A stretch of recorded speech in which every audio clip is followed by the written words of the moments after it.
Solve 1 over t plus 1 over 3t equals 1 over 2.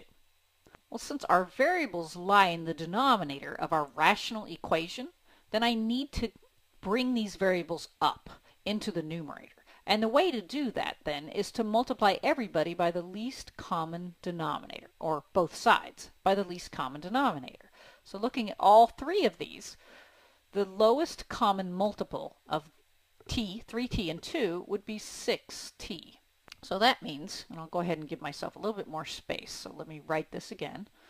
1 over 3t equals 1 over 2. So I'm going to go ahead and multiply both sides by 6t, and it's really over 1. So distributing that, I have a 6t over 1 here as well.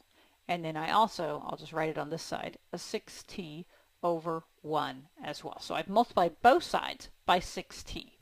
Now where this first fraction used to be here, only the t cancels, and I'm left with just 6. Here's my plus, and where this second fraction used to be, the 3 divides 6 twice, and the t will cancel, so I'm just left with 2.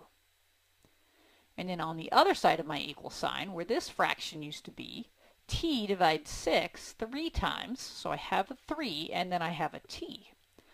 That's cleaned up this problem quite a bit. So now I can simplify the left-hand side to get 8 is equal to 3t, and then dividing both sides by 3 leaves me with a solution of t is 8/3. Or I can write it this way as 8/3.